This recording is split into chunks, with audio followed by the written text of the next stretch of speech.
નમસ્તે વિદ્યાર્થી મિત્રો, સામાજિક વિજ્ઞાન ધોરણ 9 સરકારના અંગોની અંદર આપણે અગાઉ ઘણી બધી ચર્ચા કરી દીધી છે. ખરડાની અંદરથી કાયદો કઈ રીતે બનાવવો એની આખી આપણે વિધિ કીધી, પણ આમ છતાં થોડીક એક શોર્ટમાં વાત કરી દઉં કે ખરડો એટલે શું. કે ખરડો એટલે સામાન્ય રીતે જે પણ કાંઈ નવા નીતિ નિયમોથી કાયદો કઈ રીતે બનાવવો એની આપણે ચર્ચા કરી હતી અગાઉના પીરિયડની અંદર. એમાં વાત કરી કે સામાન્ય રીતે જે પણ કાંઈ નવા નીતિ નિયમો કે પછી જે અમલમાં મૂકવાનું હોય એનું જે આખું બનાવેલો પોર્ટફોલિયો જે હોય એને આપણે ખરડા તરીકે ઓળખીએ છીએ. પણ જ્યારે ખરડામાંથી કાયદો બનાવવા માટે સંસદના આપણા બંને ગૃહો જે છે, લોકસભા અને રાજ્યસભા, એ બંનેની અંદર જ્યારે ખરડો પસાર કરવામાં આવે ત્યારે પૂર્ણ બહુમતીથી એને પસાર કરવો એ ખૂબ જ જરૂરી છે. અને બહુમતીથી પસાર થાય એટલે પછી એને આપણે રાષ્ટ્રપતિ પાસે મોકલવાનો હોય છે, અને રાષ્ટ્રપતિ એના ઉપર સહી કરે એટલે પછી ખરડામાંથી કાયદો બને. હવે કેન્દ્ર લેવલે આપણે ધારાસભા જે છે એ જોઈતી. આજે આપણે રાજ્ય કક્ષાએ ધારાસભાઓ જે છે કઈ રીતે હોય છે એની ચર્ચા કરવાની છે. સામાન્ય રીતે બંનેની અંદર બે ગૃહો હોય છે, લોકસભા અને રાજ્યસભા. આ કેન્દ્ર લેવલનું ગૃહ છે, અને રાજ્યની અંદર પણ બે ગૃહ હોય છે. એકનું નામ હોય છે વિધાનસભા અને બીજાનું નામ હોય છે વિધાન પરિષદ. હવે જો વિદ્યાર્થી મિત્રો, દરેક રાજ્યની અંદર વિધાનસભા જે છે એ હોય જ છે ફરજિયાત, પણ વિધાન પરિષદ જે છે એ વિધાન પરિષદ જે રાજ્ય નક્કી કરે એ જ રાજ્ય રાખે છે. દરેક રાજ્યની અંદર વિધાન પરિષદ હોતી નથી, પણ કેટલા રાજ્યની અંદર વિધાન પરિષદ છે આનું મેં તમને અગાઉ એક સૂત્ર લખાયેલું હતું. જો કોઈ વિદ્યાર્થી મિત્રને તે સૂત્ર યાદ હોય તો કોમેન્ટ કરી શકે છે, પણ આમ છતાં હું તમને અત્યારે સૂત્ર કહી દઉં છું. આપણે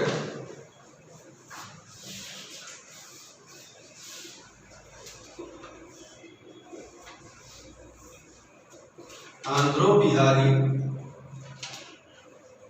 ઉત્તરે મહાકર્ણામાં તેલ લેવા ગયો. આની આપણે વિધાન પરિષદની વાત કરી કે આંધ્રો બિહારી ઉત્તરે મહાકર્ણામાં તેલ લેવા ગયો. હાલના 6 રાજ્ય છે, એ 6 રાજ્યની અંદર વિધાન પરિષદ આવેલી છે. શરૂઆતમાં આપણે 7 રાજ્ય હતા, પણ જે રીતે 370ની કલમ નાબૂદ કરવામાં આવી જમ્મુ અને કાશ્મીરની અંદર, અને તેને કેન્દ્ર શાસિત પ્રદેશ તરીકે જાહેર કરવામાં આવ્યું, એટલે તેને રાજ્યનો દરજ્જો પોતાનો ગુમાવી દીધો. એટલા માટે આપણે એને હવે અત્યારે હાલમાં ગણતરીમાં લેતા નથી વિધાન પરિષદની અંદર જે છે એની. વિધાન પરિષદની અંદર હવે આંધ્રો બિહારી ઉત્તરે મહાકર્ણામાં તેલ લેવા ગયો. એટલે આટલા રાજ્ય છે, કુલ 6 રાજ્ય. આંધ્રો એટલે આંધ્રપ્રદેશ, બિહારી એટલે બિહાર, ઉત્તર એટલે ઉત્તર પ્રદેશ, મહા એટલે મહારાષ્ટ્ર, કર્ણા એટલે કર્ણાટક, અને તેલ એટલે તેલંગાણા. બરાબર, ખાસ યાદ રાખજો. હાલમાં આપણે 6 રાજ્યની અંદર વિધાન પરિષદ આવેલી છે, જેમાં આંધ્રો એટલે આંધ્રપ્રદેશ, બિહારી એટલે બિહાર, ઉત્તર એટલે ઉત્તર પ્રદેશ, મહા એટલે મહારાષ્ટ્ર, અને કર્ણા એટલે કર્ણાટક, અને છેલ્લે તેલ એટલે તેલંગાણા. કદાચ પરીક્ષાની અંદર પૂછાય કે હાલમાં આપણા ભારત દેશની અંદર કેટલા રાજ્યની અંદર વિધાન પરિષદ છે અને કયા 2 માર્કની અંદર આ પ્રશ્ન પૂછાઈ શકે છે. તો 2 માર્કની અંદર આપણે લખી શકીએ કે હાલમાં આપણા ભારત દેશની અંદર કુલ 6 રાજ્યની અંદર વિધાન પરિષદ આવેલી છે, અને એ 6 રાજ્યના નામ આંધ્રપ્રદેશ, બિહાર, ઉત્તર પ્રદેશ, મહારાષ્ટ્ર, કર્ણાટક અને તેલંગાણા. આટલા રાજ્યની અંદર વિધાન પરિષદ છે. હવે વિધાન પરિષદની અંદર અગાઉ મેં તમને જે વાત કરી કે દરેક રાજ્ય જે છે એ પોતપોતાની વસ્તીના આધારે એમણે વિધાન પરિષદ રાખવી કે ન રાખવી એ પોતે એમણે એમની રીતે નક્કી કરતા હોય છે. આમ જેમ આપણે વાત કરી હતી ઓલાની અંદર જોયું હતું કે વિધાન પરિષદમાં વિધાનસભા જે છે તે નીચલું ગૃહ છે, જ્યારે વિધાન પરિષદ જે છે તે ઉપલું ગૃહ છે. જેમ લોકસભામાં આપણે કીધું તો લોકસભાની અંદર લોકસભા જે છે એ નીચલું ગૃહ છે, અને રાજ્યસભા જે છે તે ઉપલું ગૃહ છે. એટલે એવી જ રીતે રાજ્યની અંદર પણ વિધાનસભા અને વિધાન પરિષદ આ બંને જે છે એ સૌ પ્રમાણે પોતાની રીતે જ હોય છે. જેમ કેન્દ્રમાં લોકસભા છે તેમ આપણા આયા રાજ્યની અંદર વિધાનસભા છે, કેન્દ્રની અંદર જેમ રાજ્યસભા છે એવી રીતે વિધાન પરિષદ રાજ્યની અંદર છે, એટલે તે પ્રમાણે એનું હોય છે. હવે સામાન્ય રીતે વિધાનસભાની અંદર દરેક રાજ્ય જે છે એ દરેક રાજ્યની અંદર એના સભ્યોની સંખ્યા જે છે અલગ અલગ હોઈ શકે છે. કોઈ પણ રાજ્યની અંદર બધા રાજ્યની અંદર એક સરખી જ સભ્ય સંખ્યા હોય એવું જરૂરી નથી, પણ આમ છતાં આપણા બંધારણની અંદર એક નિયમ નક્કી કરવામાં આવ્યો છે કે કોઈ પણ રાજ્યની અંદર વધુમાં વધુ, આમ તો જોવા જાઓ તો ઓછામાં ઓછા 60 અને વધુમાં વધુ 500, બરાબર. કોઈ પણ વિધાનસભાની અંદર, આની આપણે વાત કરીએ છીએ, વિધાનસભાની અંદર સભ્ય સંખ્યા જે છે એ ઓછામાં ઓછા 60 અને વધુમાં વધુ 500 થી વધારે વિધાનસભાના સભ્યો આપણે રાખી શકતા નથી. આ એક બંધારણની અંદર નિયમ નક્કી કરવામાં આવ્યો છે. અને આપણા ગુજરાતની અંદર હાલમાં 182 જેટલા વિધાનસભાના આપણા સભ્યો છે. હાલમાં આપણા ગુજરાતના વિધાનસભાના સભ્યો જે છે કુલ કેટલા છે? 182.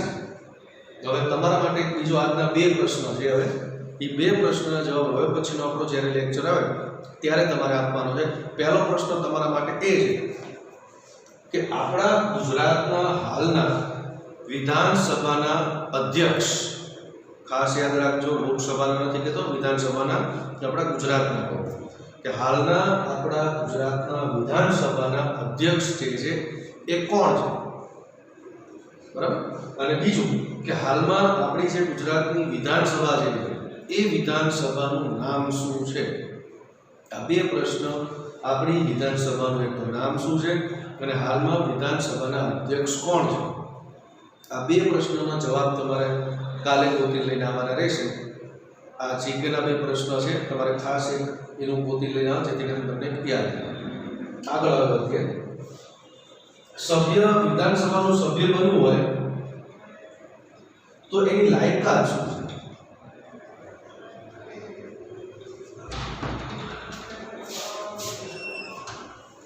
વિધાનસભાના સભ્ય બનવા માટેની લાયકાત, એની લાયકાત શું હોવી જોઈએ? તો એક તો સૌથી પહેલું કે લોકસભાના સભ્યની જેમ જ તે આપણા ભારત દેશનો નાગરિક હોવો જોઈએ. સૌથી પહેલા એક તો આપણા ભારત દેશનો નાગરિક હોવો જોઈએ.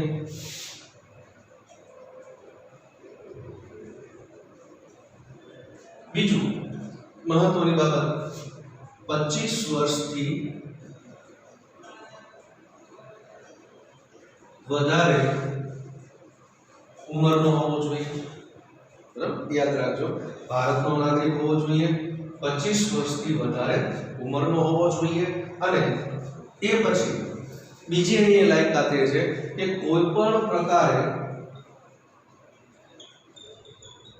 ગુનાહિત પ્રવૃત્તિમાં જોડાયેલ ન હોવો જોઈએ. બરાબર, કોઈ પણ પ્રકારની ગુનાહિત પ્રવૃત્તિ જે છે એની અંદર તે જોડાયેલો ન હોવો જોઈએ.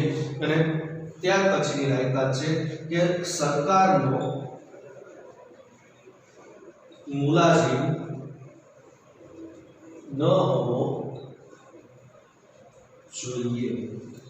સરકારનો મુલાઝિમ એટલે સરકારી નોકરિયાત, કોઈ પણ પ્રકારની જે સરકારી નોકરી જે છે કરતો હોવો જોઈએ નહીં. જો આટલી તે લાયકાત ધરાવતો હોય તો કોઈ પણ વ્યક્તિ જે છે એ વિધાનસભાનો સભ્ય જે છે બની શકે છે. બરાબર, લાયકાતની આપણે વાત કરી. હવે આગળ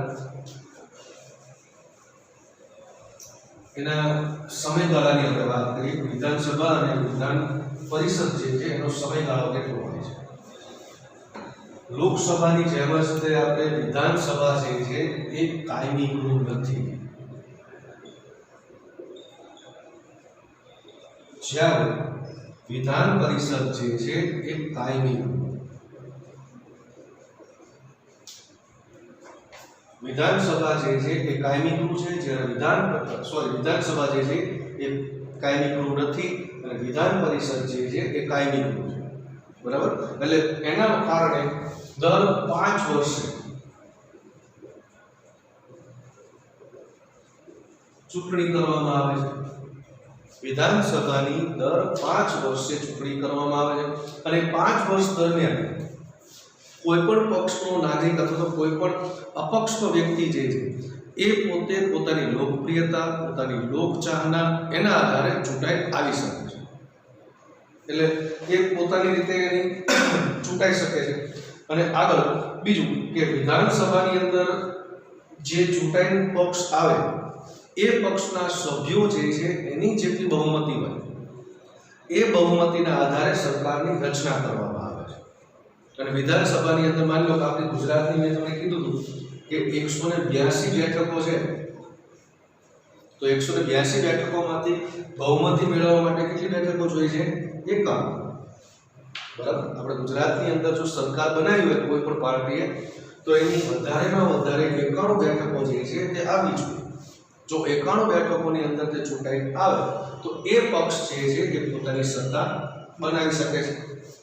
અને એની પોતાની સત્તા બને એટલે જેમ કેન્દ્રની અંદર રાષ્ટ્રપતિ જે છે એ રાષ્ટ્રપતિ, વડાપ્રધાન, એનું પ્રધાનમંડળ જે છે એની રચના કરે છે, એવી જ રીતે રાજ્ય લેવલની અંદર રાજ્યપાલ જે છે એ જે તે પક્ષના જે તે લોકો જે છે એના અનુસંધાને જે પ્રમાણે મુખ્યમંત્રીની નિમણૂક કરે અથવા તો પક્ષ જે છે પોતાના જે સભ્યની ભલામણ કરે કે આ વ્યક્તિ જે છે એને મુખ્યમંત્રી તરીકે નિયુક્ત કરવામાં આવે તો એના આધારે એમની નિમણૂક જે છે એ કરવામાં આવતી હોય છે.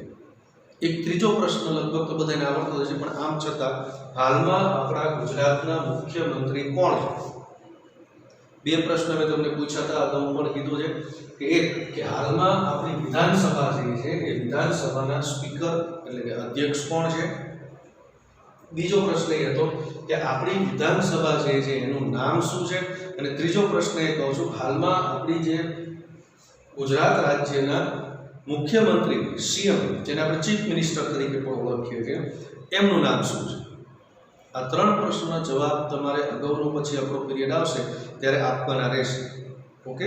હવે આગળ ત્યાર પછી રાજ્યપાલ જે છે એ રાજ્યપાલ એમની નિમણૂક કરે, પણ માની લો ક્યારેક એવું બને કે કોઈ પણ રાજ્યની અંદર બંધારણીય કટોકટી સર્જાય.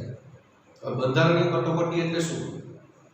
કે માની લો જેટલી બહુમતી માટે જરૂરી સીટ છે કોઈ પણ પક્ષને એટલી સીટ નથી આવતી. જેમાં આપણે તમને વાત કરી 182 માંથી આપણા ગુજરાતની અંદર 91 સીટ જીતવી ખૂબ જ જરૂરી છે કોઈ પણ પક્ષે પોતાની સત્તા બનાવી હોય તો. તમારે કોઈને પણ 91 સીટ મળતી નથી તો આવા સમયે શું કરવામાં આવે છે? રાષ્ટ્રપતિ જે છે એ રાજ્યપાલની ભલામણના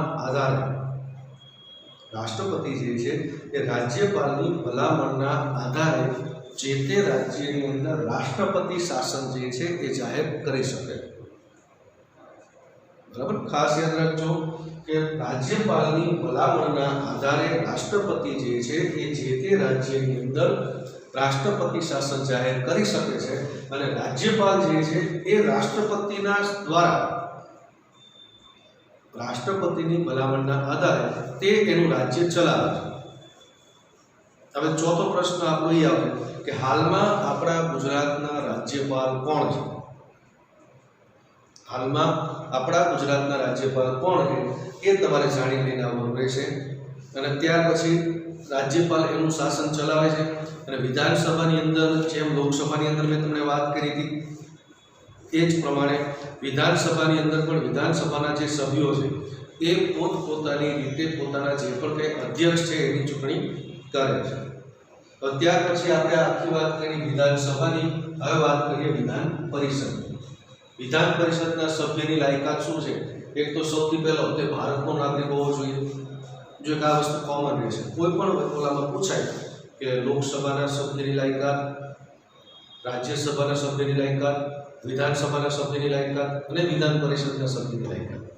એમની અંદર ફક્ત એક ઉંમરનો તફાવત હશે. બાકી ગમે એમાં પૂછાય તો સૌથી પહેલો તમારે એક આ પોઈન્ટ આ લખવાનો કે તે ભારતનો નાગરિક હોવો જોઈએ.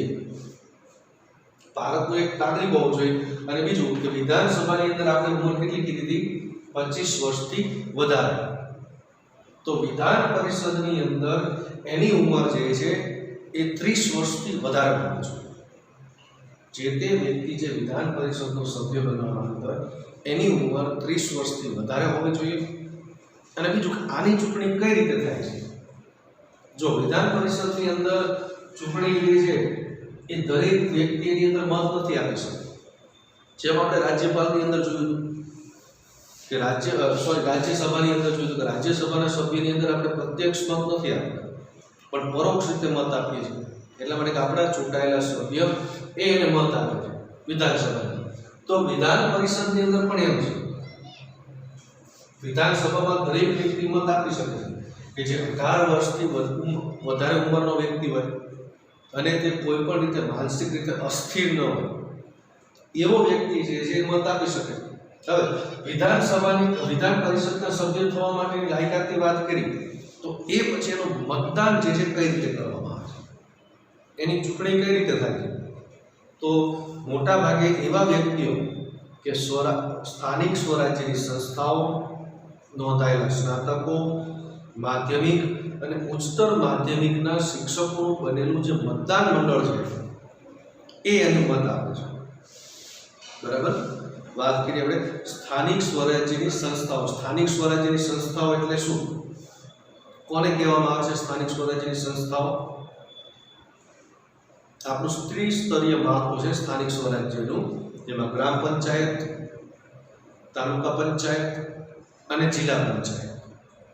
બરાબર? આ ત્રણ મુખ્ય છે: ગ્રામ પંચાયત, તાલુકા પંચાયત અને જિલ્લા પંચાયત. અને એ ઉપરાંત બીજી જે શહેરો હોય તો શહેરોની અંદર નાનું શહેર હોય તેની અંદર નગરપાલિકા હોય. જેમ આપણે અત્યારે સુરેન્દ્રનગર દુધરેજ નગરપાલિકા છે. પણ માની લો કે મોટી કોઈક સિટી હોય, મેગા સિટી જેને આપણે કહીએ છીએ, કે જ્યાં 1 લાખથી વધારે વસ્તી હોય, તો એવા સિટીની અંદર મહાનગરપાલિકા હોય. બરાબર? તો આપણે જે છેલ્લો એનો પોઈન્ટ આવશે ત્યારે એની ચર્ચા કરશું.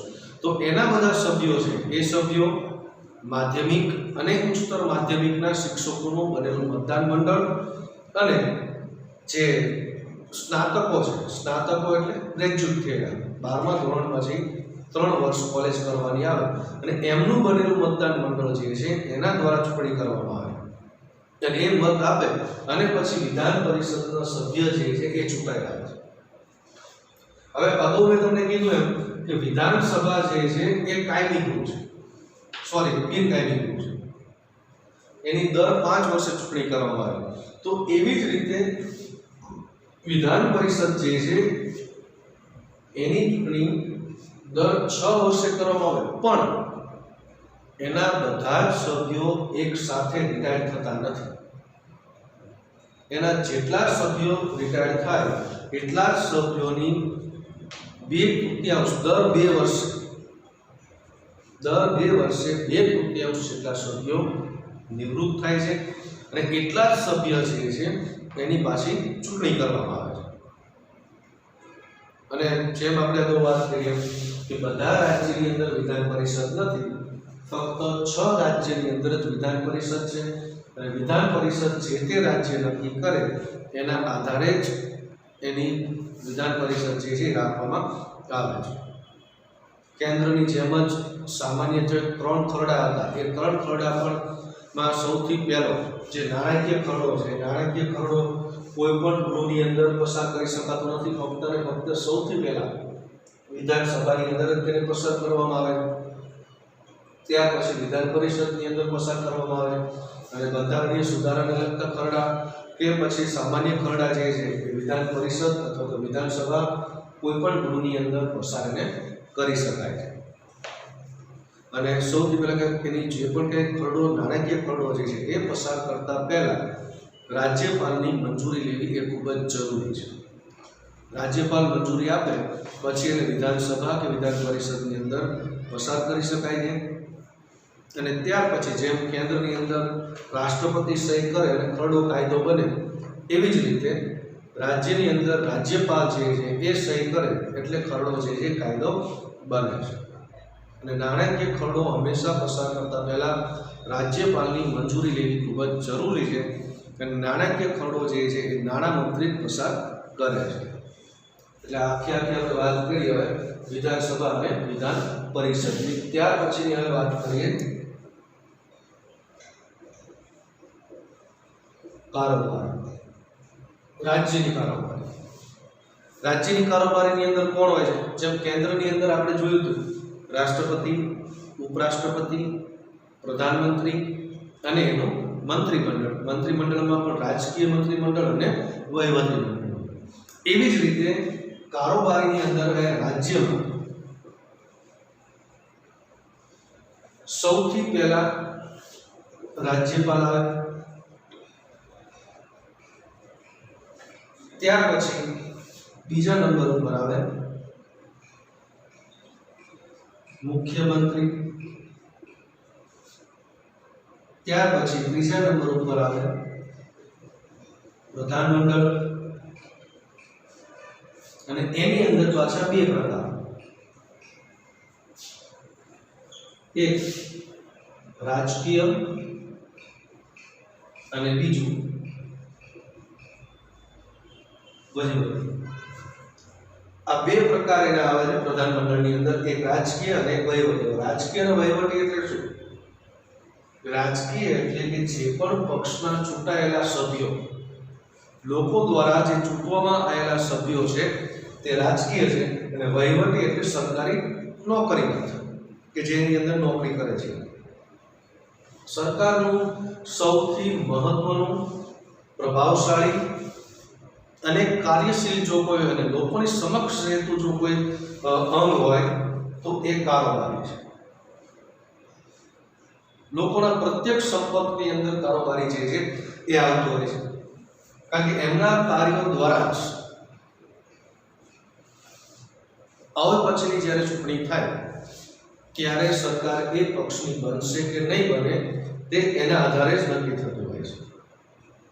રાજકીય અને વહીવટી કારોબારીની અંદર મોટા ભાગે બનતું એવું હોય કે જે વહીવટી કારોબારી છે એના જે પણ કંઈ અધિકારીઓ છે એ અધિકારીઓ લોકોના સીધા સંપર્કમાં આવે છે. તેમના કાર્યોથી લોકો પ્રભાવિત થાય છે. ધારાસભાએ જે કાયદાઓ ઘડ્યા છે એ કાયદાઓને વ્યવહારમાં અમલીકૃત કરવા એ જોવાનું કાર્ય કારોબારીનું છે. સરકારે લોકોની આકાંક્ષા, અપેક્ષાઓ, એમની ઈચ્છાઓ એ ફળીભૂત કરવી કે ન કરવી એના આધારે, લોકમતના આધારે ઘડેલી નીતિઓ જે છે, યોજનાઓ જે છે, કાર્યક્રમો જે છે એ વહીવટી કારોબારીએ અમલમાં મૂકવાના છે. એટલે રાજકીય કારોબારી દર 5 વર્ષે મુદત પૂરી થતા કે સત્તા ત્યાં બદલાય છે, જ્યારે વહીવટી કારોબારી જે છે એ કાયમી છે. આમાં શું છે? દર 5 વર્ષે ચૂંટણી થાય એટલે એના આધારે એના સભ્યો જે છે એ બદલાતા રહેતા હોય છે. જ્યારે વહીવટી કારોબારી જે છે એ કાયમી છે. અને વહીવટી કારોબારીની અંદર કેવું હોય છે? કોઈ પણ વ્યક્તિ સ્પર્ધાત્મક પરીક્ષાના આધારે એની જે લાયકાત છે એ લાયકાતના આધારે સ્પર્ધાત્મક પરીક્ષા આપી અને તે પોતે કાયમી નિમણૂક વહીવટી કારોબારીની અંદર મેળવી શકે છે. જેમ કે આપણે વાત કરી, માન લો કે તલાટી બનવું છે ગામડાની અંદર, તો તલાટી બનવા માટેની લાયકાત કેટલી છે? 12 પાસ. કે જે વ્યક્તિએ 12મું પાસ કરેલું હોય એ તલાટીની પરીક્ષા આપી શકે, અને જો એની અંદર ઉત્તીર્ણ થાય સ્પર્ધાત્મક પરીક્ષાની અંદર તો તે તલાટીની નિમણૂક મેળવી શકે છે. આ ઉપરાંત મામલતદાર તો એ જીપીએસસીની એક્ઝામ જે છે એ આપી શકે Gujarat public civil service commission દ્વારા.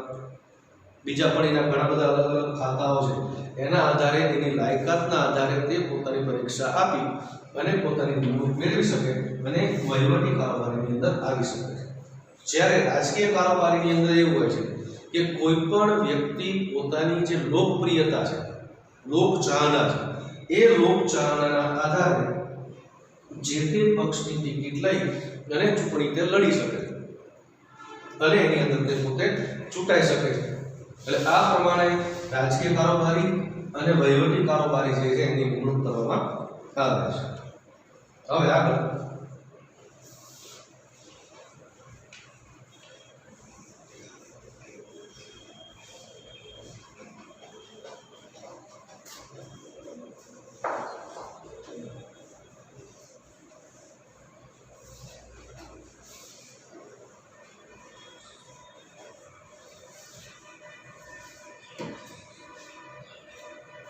બીજું એક મહત્વનું કેન્દ્રની અંદર અંગ જે છે અને સૌથી એક નંબર ઉપર જે રહેલા છે તે છે રાષ્ટ્રપતિ.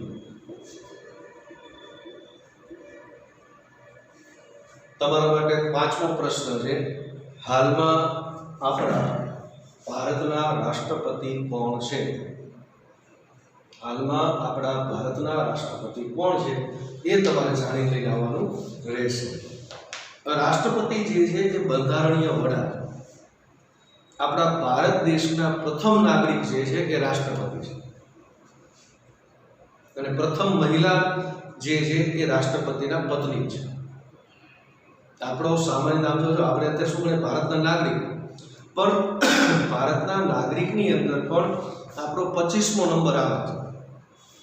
આપણે પહેલા ભારતના નાગરિક નથી ગણાતા, ભારતના 25મા નાગરિક આપણે ગણાય છે સામાન્ય જનતા જે છે. એની અગાઉ આમ જોવા જઈએ તો પહેલા રાષ્ટ્રપતિ આવે, એમના પત્ની આવે, એમના સંતાનો આવે, વડાપ્રધાન આવે, એમને પછી પ્રધાનમંડળ આવે, એ બધાનું નાગરિકત્વ જે છે એ પ્રમાણે જે તે રીતે નક્કી કરવામાં આવતું હોય છે. પણ ભારત દેશના બંધારણીય વડા જે છે એ રાષ્ટ્રપતિ છે.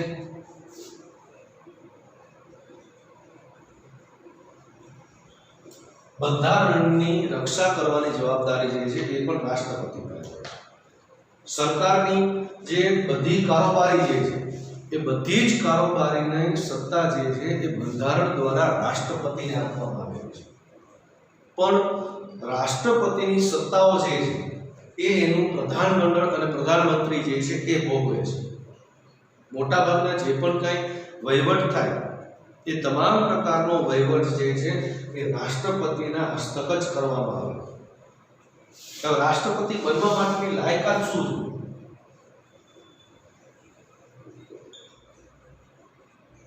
કોઈ પણ વ્યક્તિએ રાષ્ટ્રપતિ બનવું હોય તેના માટેની લાયકાત શું છે? સૌથી પહેલા જો આ એક કોમન બાબત છે, મેં તમને હમણાં જ કીધું હતું કે તે ભારતનો નાગરિક.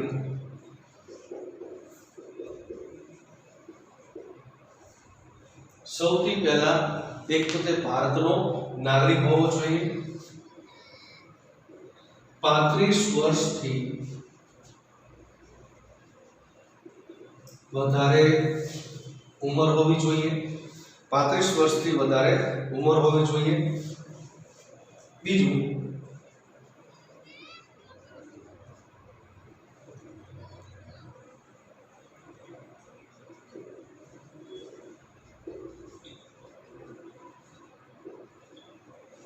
સરકારી નોકર ન હોવો જોઈએ. સરકારી નોકર એટલે સરકારી નોકરી ન કરતો હોવો જોઈએ. ત્યાર પછી રાજ્યોની ધારાસભાના કોઈ પણ ગૃહનો સભ્ય પણ ન હોવો જોઈએ.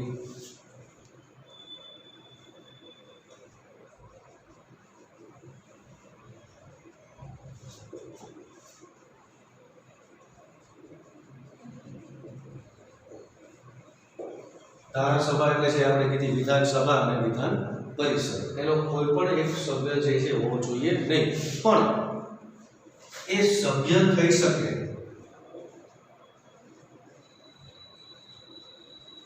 એટલી લાયકાત, સભ્ય થઈ શકે એટલી લાયકાત તે ધરાવતો હોવો જોઈએ. રાજ્યોની ધારાસભા અને કેન્દ્રની લોકસભા અને રાજ્યસભા જે છે એનો સભ્ય થઈ શકે એટલી એની પાસે લાયકાત પણ હોવી જોઈએ, ફરજિયાતપણે. ત્યાર પછી બીજી કે કોઈ પણ વ્યક્તિ જે છે એની રાષ્ટ્રપતિની આપણે લાયકાત જોઈએ. હવે રાષ્ટ્રપતિની લાયકાત જે છે એ પણ 5 વર્ષની હોય છે. 5 વર્ષની મુદત માટે રાષ્ટ્રપતિ જે છે એ ચૂંટાઈને આવી શકે છે અને બીજી વખત કોઈ પણ રાષ્ટ્રપતિ જે છે એ પોતાના હોદ્દાના આધારે એની અંદર ચૂંટણીની અંદર ઊભા રહી શકે છે. પણ આપણા ભારતના જે પ્રથમ રાષ્ટ્રપતિ હતા ડૉક્ટર રાજેન્દ્ર પ્રસાદ, એ ડૉક્ટર રાજેન્દ્ર પ્રસાદે જે છે એવું કીધું હતું કે કોઈ પણ વ્યક્તિએ જો રાષ્ટ્રપતિ પદ એને પ્રાપ્ત થયું તો એ રાષ્ટ્રપતિ પદ જે છે એને મળે, પણ બીજી વખત જો એને પોતાના હોદ્દાની ગરિમા જાળવવી હોય, પોતાની હોદ્દાની ગરિમા જો જાળવી હોય તો બીજી વખત તેને રાષ્ટ્રપતિની ચૂંટણીની અંદર ઊભું રહેવું જોઈએ નહીં. એટલે એના આધારે રાષ્ટ્રપતિ જે છે બીજી વખત ઊભા રહેતા નથી. ત્યાર પછી રાષ્ટ્રપતિની આગળ આપણે વાત કરીએ કે રાષ્ટ્રપતિ 5 વર્ષની મુદત માટે ચૂંટાય છે, બીજી વખત તે ઊભા પણ રહી શકે છે. રાષ્ટ્રપતિ હોદ્દા પર ચાલુ હોય ત્યાં સુધી તેમની સામે કોઈ પણ પ્રકારની ફોજદારી મુકદ્દમો ચલાવી શકાતો નથી અને તેમની ધરપકડ જે છે એ પણ કરી શકાતી નથી. આ એક મહત્વની બાબત છે કે કોઈ પણ વ્યક્તિ જ્યારે રાષ્ટ્રપતિના હોદ્દા ઉપર ચાલુ હોય ત્યારે તેમની ધરપકડ પણ કરી શકાતી નથી અને એમના ઉપર કોઈ ફોજદારી મુકદ્દમો જે છે એ પણ ચલાવી શકાતો નથી. હવે રાષ્ટ્રપતિના કાર્યોની આપણે વાત કરીએ. કાર્યો અને સત્તાઓ.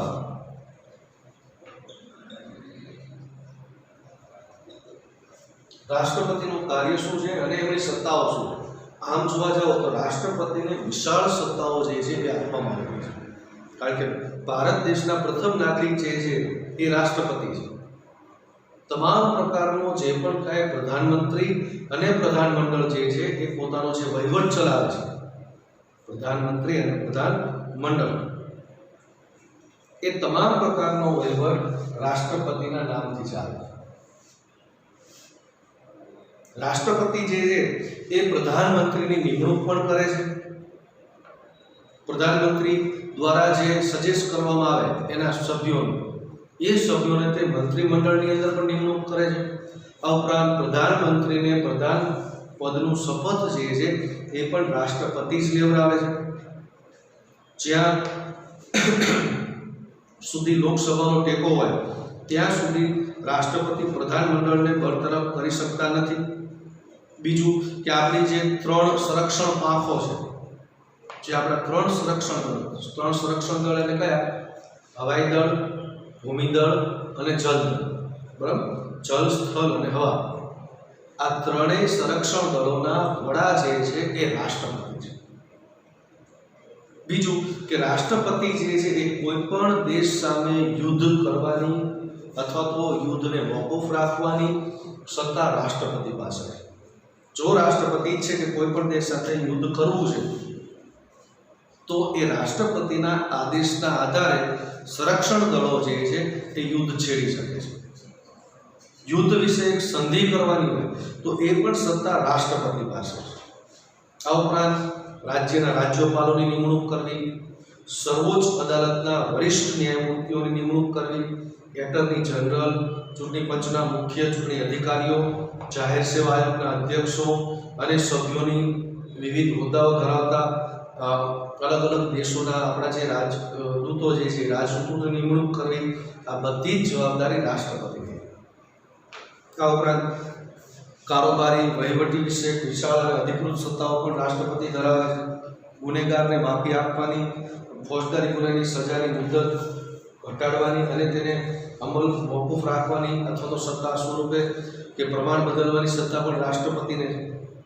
જો એક આ મહત્વની બાબત છે કે માની લો કોઈ પણ વ્યક્તિ જે છે એને કોઈ પણ ગુનાના આધારે જો એને સજા કરવામાં આવે તો એ સજાની અંદર ઘટાડો કરવાની અથવા તો એ સજાને મોકૂફ રાખવાની સત્તા પણ રાષ્ટ્રપતિની છે.